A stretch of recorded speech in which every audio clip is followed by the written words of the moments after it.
Hikaru is your average high schooler with terrible social anxiety and no idea what he wants to do with his life. He wakes up early one morning and after dragging himself out of bed, he heads to the train station and gets on the first train headed to his school, but there's something that has been bothering him for a while now. Last night, while he was riding his bike, he saw a mysterious orange light in the sky and heard a voice calling out to him, so he's trying to figure out what it could have been, but he hasn't found any information yet. As he is scrolling, he notices a pregnant woman standing in front of him, as well as two old ladies silently judging him for not giving his seat up to the pregnant woman. He feels like it'd be the right thing to do, so he gets up and is about to offer the pregnant woman his seat, but then he hears a couple of guys in the background making fun of him for being a goody two-shoes. But it turns out that he was just being paranoid and the two guys were talking about someone else.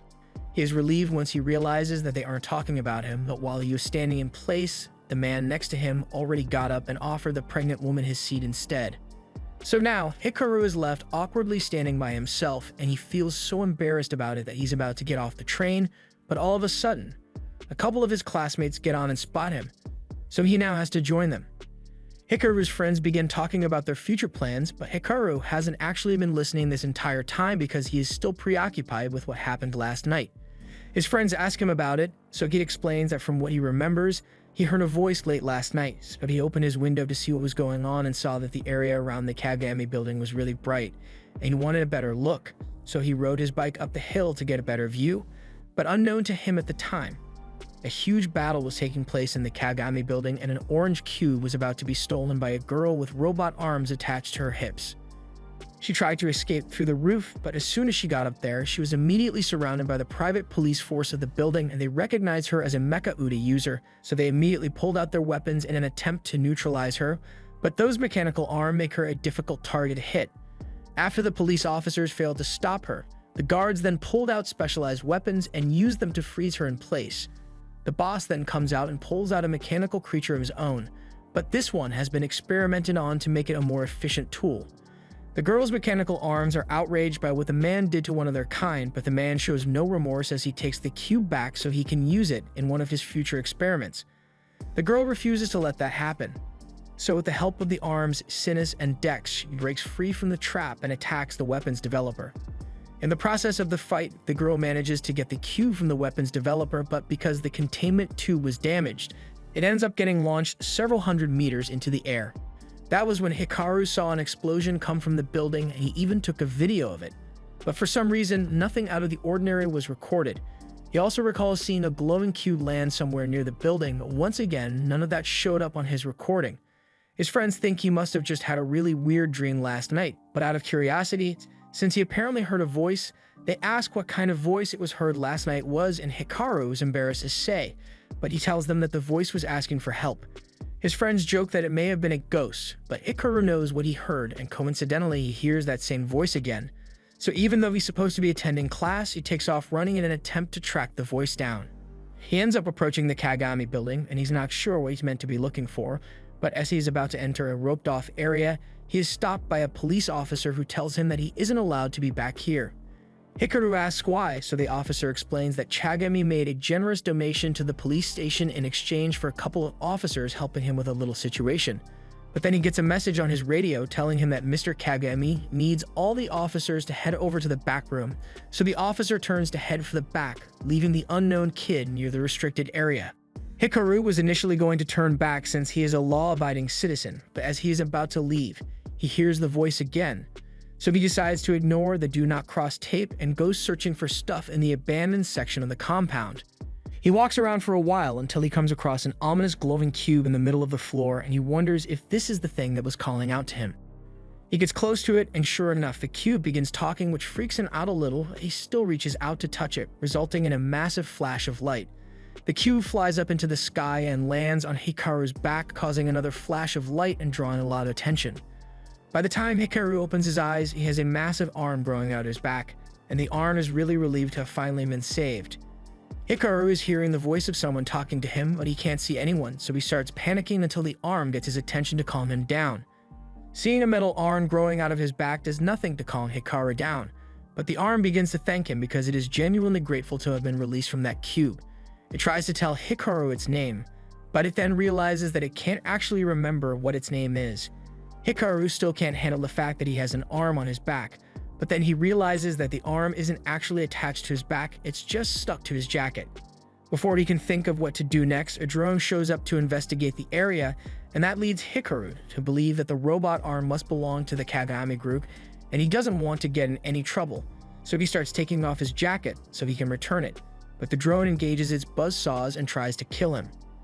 Hikaru begins running for his life, and he thinks the drone is after him because of the mechanical arm, so when he falls over, he tries to return the arm so he doesn't get attacked anymore, but it turns out that the drone is specifically trying to kill him, so the arm has to step in and defend him. Hikaru is traumatized from the near-death experience, and he has no idea what the murder drone would be targeting him instead of the arm, but the arm tells him that they don't have any time to relax because even more drones are on their way, and the only way he is going to make it out of here alive is if they work together. Meanwhile, at the Kagami headquarters, the president has just been informed that the drones have located the missing trigger arm, but it seems to be in the possession of a random kid. One of the higher-ups asks if the boy is affiliated with the ARMS organization, but according to their background check, he really is just a random kid that happened to find it. So the higher-up orders a 2-kilometer perimeter to be formed so he can't escape, and for all available forces to be focused on capturing the trigger arm. He doesn't really care what happens to the kid though. At the same time, Hikaru and the arm have evaded detection by the drones, and while Hikaru is grateful to be safe, he still wants an explanation as to what the arm is and why he is being hunted because of it. The arm unfortunately doesn't remember anything, so it can't answer Hikaru's questions, but something it does know is that Hikaru is a kind person for saving it. Normally, the arm wouldn't be able to move at all without Arbitrium, but with Hikaru, it's got buttery smooth joints. Hikaru congratulates it on its freedom, but he's not going to be getting involved anymore and opts to leave the arm behind, along with his jacket. It should be fine since the arm can move on its own, but the arm begs him not to go and tries warning him that it isn't safe out there. The way Hikaru sees it, he is only in danger because of the arm, so distancing himself from it would be the best way to ensure his safety, and he intends to do exactly that.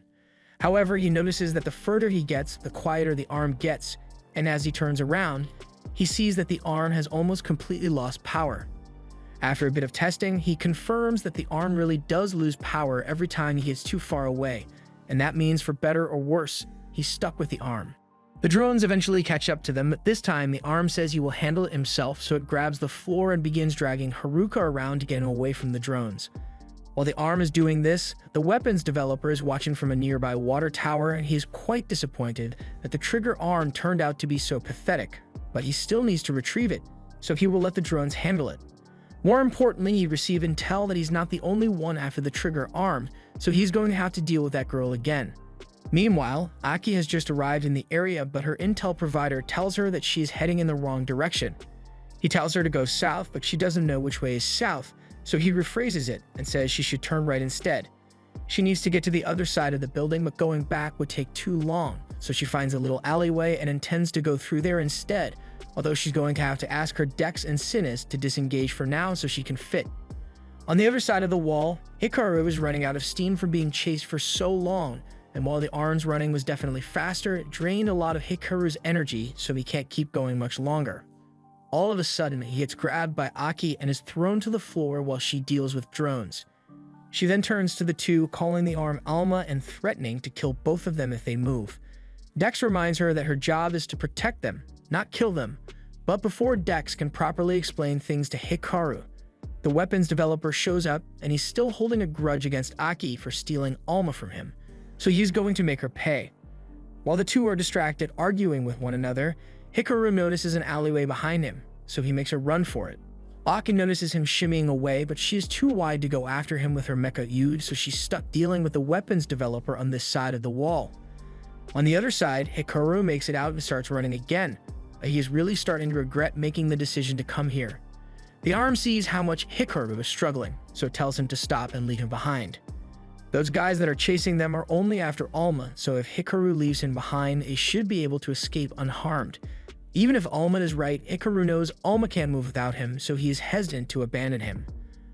Aki has just defeated the weapons developer and she's caught up to them, so she once again threatens to hurt them if they don't comply with her demands.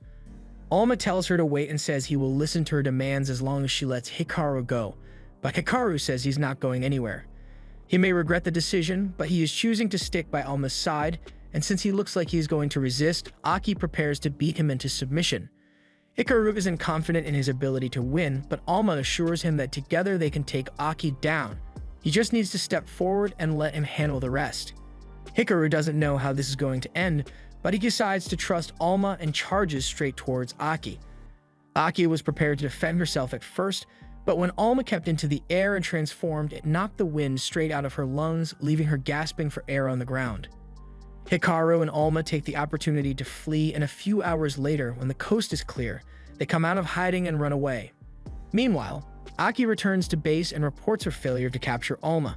She couldn't have predicted that the kid would be capable of utilizing Alma's power, but even if he got away for now, there's no doubt that Kagami's group will track him down soon enough, so they have to act quickly and find him first. The next day, Hikaru ends up taking Alma to school with him since he has nowhere to keep him. But he's trying to keep a low profile so those people who are after him won't be able to find him. However, as he gets to his class, he is horrified to discover that Aki is transferring into his class and she doesn't look happy. While Hikaru tries to ignore Aki's death glare, there's someone else with their eyes set on him as two agents are watching him from a nearby building. Tus and Wanner work for the Kagami group and were assigned to recover the trigger arm by any means necessary, and that includes murder, although Tus doesn't like the idea of killing a kid. After class, Hikaru sneaks into the bathroom to get away from Aki, and he never could have imagined she would come after him in school, although it didn't seem like she wanted to fight this time. Hikaru figures she just doesn't want to cause a scene within the school, but be that as it may, if she isn't going to fight them in school, Alma thinks they should try talking to her. Yesterday, things were so hectic that they had no choice but to fight Aki, but now that he thinks about it, she was trying to be somewhat friendly at first, although Hikaru doesn't remember it that way. Still, it's not like there are many people he can talk to about Alma, so it's either he goes with Aki or he goes to the police. He asks Alma what he thinks they should do, but Alma wasn't really paying attention because he was having too much fun messing with the toilet paper. However, Aki was listening in from the other stall, and she tells him that going to the police is a bad idea because they'll immediately hand him over to Kagami. She climbs into Hikaru's stall and tells him she is here to be his bodyguard, but Hikaru is too flustered by the fact that she's so close to him in the boys' restroom, so he runs out and Aki chases after him. A little while later, Hikaru has lost Aki and is having lunch with his friends, but with how Aki has been chasing after him lately, they are starting to think he might be in a relationship with her or something. Hikaru denies it, but it's hard for him to sound convincing, especially since Aki arrives on the roof looking for him a second later. Hikaru's friends call Aki over to tell her Hikaru is here, but all of a sudden, Hikaru actually isn't there anymore. He somehow managed to climb up and out of sight in that split second, but Alma doesn't understand why he is being so evasive when they already decided to try and talk to her. Just then, one of Hikaru's other classmates arrives on the roof as well, and she's been looking for Aki all over. She introduces herself as Meru and tells Aki it's nice to finally meet her, but Aki doesn't look pleased to meet her. Meru chalks Aki's cold look to nervousness since she is a new student here, so she offers her a welcome gift in the form of a tray of cookies. Hikaru thinks Aki is going to flip out, but on the contrary, Aki seems entranced by all the cookies, so she grabs a fistful and shoves it in her mouth. Meru is a little surprised with how fast Aki ate the cookies, but she's glad her gift was well received, so she asks Aki if the two of them can be friends, and Aki says she doesn't mind. Aki seems a lot more normal than Hikaru first thought she would be, but that still doesn't mean he wants to talk to her, so he decides to put on some noise-canceling headphones and go to sleep so he doesn't have to deal with her till the end of the day. Meanwhile, as Aki is still eating the cookies, Meru asks about her relationship with Hikaru, but Aki had totally forgotten that she was supposed to be looking for him. Wanting to be helpful, Meru tells her she has an idea to get Aki alone with Hikaru, so later that day, while Hikaru is trying to get out of school without being noticed, Meru goes up to him and delivers a handwritten letter from Aki. Hikaru can already tell what this is going to be about, and just as he suspected, Aki is trying to get him to meet her.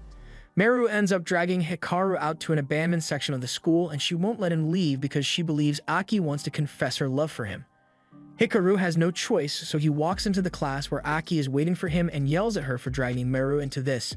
Aki denies getting Meru involved because this whole operation was Meru's idea, but even if that's the case, Aki has still been following him around all day, so he wants to know what her business is with him.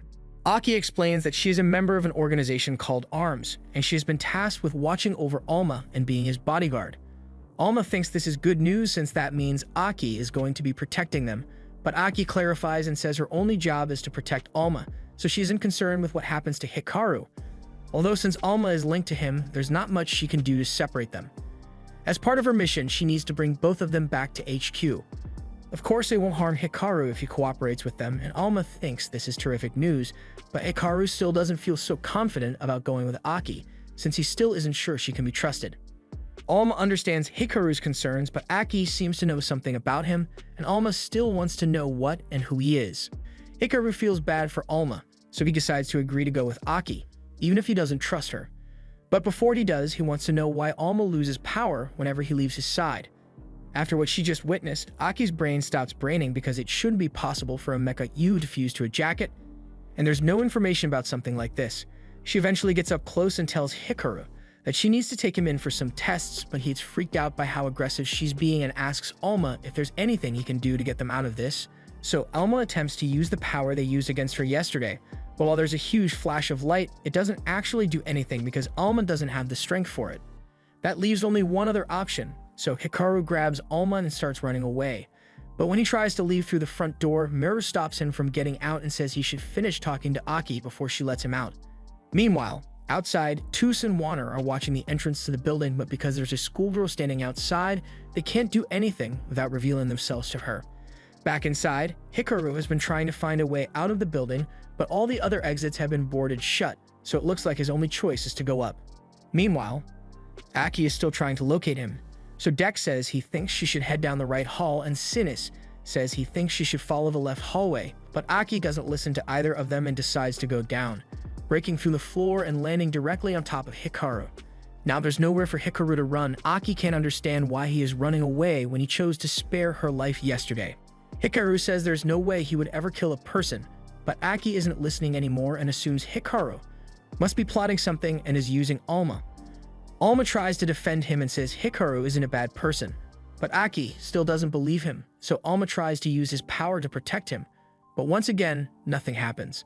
Aki takes this as proof that Hikaru isn't bonded with Alma, so she intends to eliminate him right now for the sake of Alma's safety. However, just then Miru walks in because she heard a loud sound, and let's just say the position they're in gives her the wrong idea, so she turns around and leaves to give them some privacy. As she leaves, Aki prepares to resume her elimination of Hikaru, but he's already gone and hidden, so she has to start searching all over the place for him. Once she's gone, Hikaru gets up and tries to walk out the front door, but this time, Wanner stops him and he is wearing one of the Kagami group uniforms, so Hikaru is immediately put on edge. Wanner says he needs some help from Hikaru, but Hikaru doesn't feel like offering any help after the Kagami group nearly kill him with a bunch of drones. Wanner apologizes for that and says they made a mistake with the drones, but he's only sorry that they couldn't finish him off sooner. He blasts Hikaru with a sonic cannon, and although it doesn't do any physical damage, Hikaru falls to his feet because he suddenly feels really dizzy.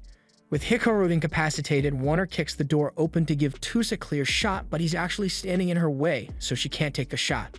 By the time Wanner moves out of the way, Alma is able to drag Hikaru's body to prevent him from getting shot, but they are still in imminent danger, so Hikaru gets up and runs back into the building. Toos yells at Wanner for messing up her shot, but she needs to get this over with, so she begins firing through the walls in hopes of hitting Hikaru, and he is seriously worried she might kill him, but Alma has something else he is concerned about. Even though Wanner is using a Mecha Yud, Alma doesn't sense any consciousness from it, and just then, Wanner hits Hikaru with another sonic wave.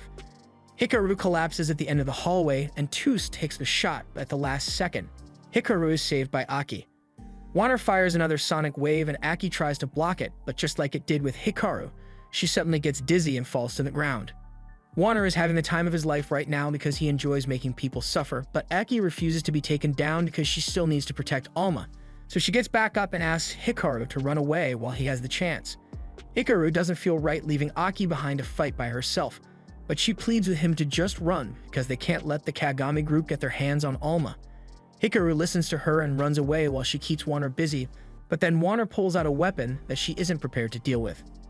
Hikaru starts climbing up the stairs and he is getting really frustrated with the way people keep coming after him, but Alma stops him and says he doesn't think they should be leaving Aki by herself after all. Hikaru reminds him that Aki said they should run to ensure Alma's safety, but while that may be true, Alma doesn't like the idea of leaving her behind, so he jumps off Hikaru's back and punches a hole through the wall so Hikaru can escape. But as for him, he's going to go help Aki.